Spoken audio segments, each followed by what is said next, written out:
putting together a big production video, one of the essential components is communication. And you want to communicate with all the participants, the talent, the people that you're going to be recording, the crew, so everybody knows what to expect beforehand. And the way to do that, I have found, is with a movie project proposal. This is a simple 2-page document, front and back of one piece of paper, that gives people all of the information that they need to make a successful video.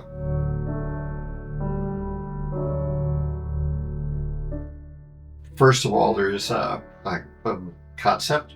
So what's the summary of this video? What are we trying to do?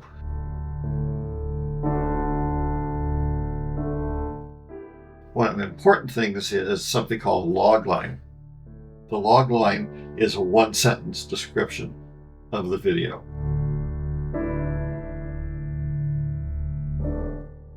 When you make a video, one of the things to consider is, who's the target audience? Who are you going to be making this video for?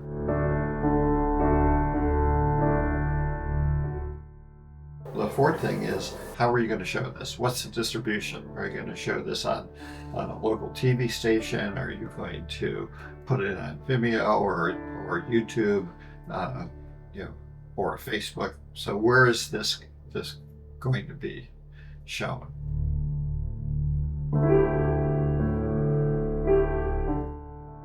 We go on to the second page, and then what's the goal? Okay, what are you trying to do that makes this video unique? And then the last thing underneath the goal is the particular objectives.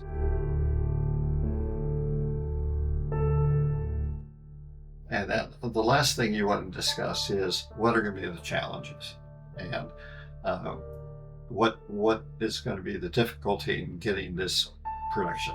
So again, everybody knows, what is it, who's it for, how is it going to get there, and what are you trying to accomplish?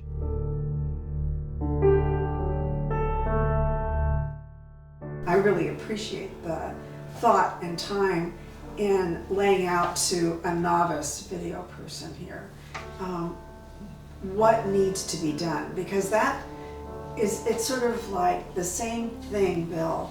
You enjoy a video, absolutely, every second by second, who's doing what, right, where.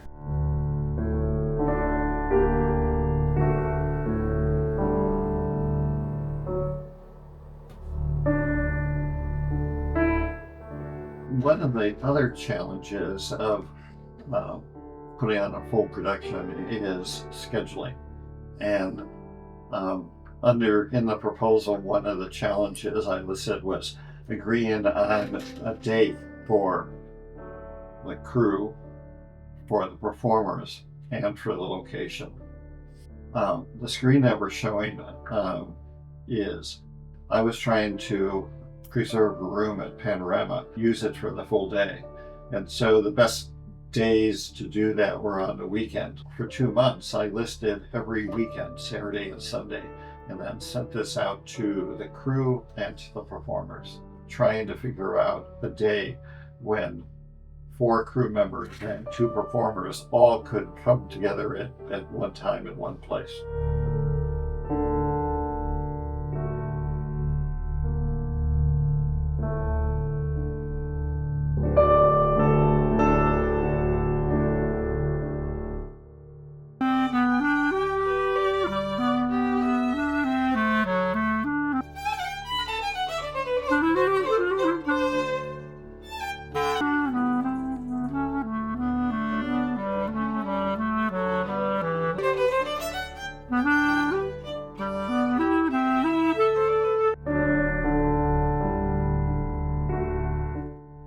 Another thing that I use involving big production is to plan out all of the gear that we're going to take to produce the results that we want.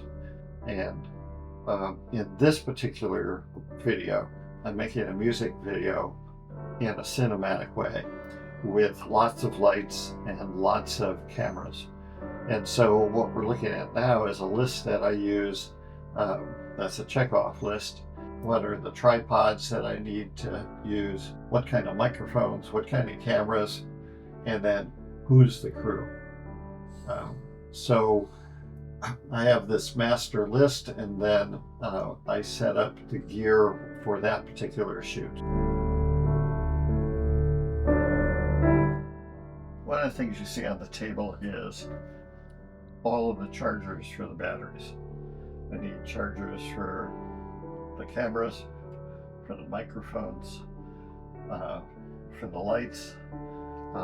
And the reason that I use batteries most of the time is I want to minimize the number of cables that are on the floor. That's a safety issue. The other thing to do is I kit up the camera mounted with the lens and the microphones, and it's all set to slip onto the tripod.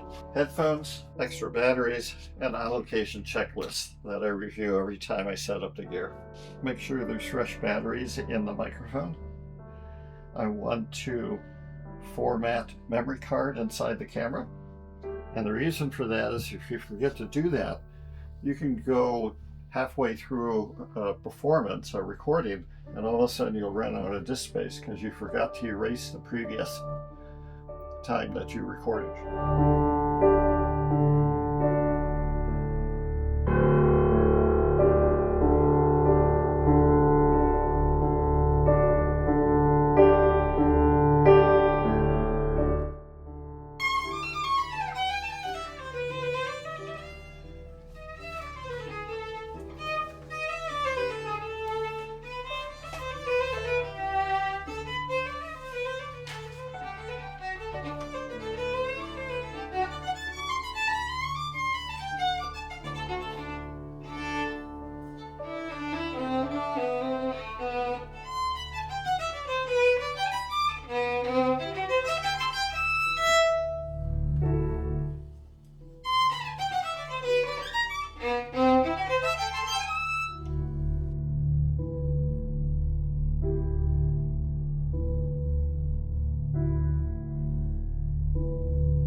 Now the light's on her.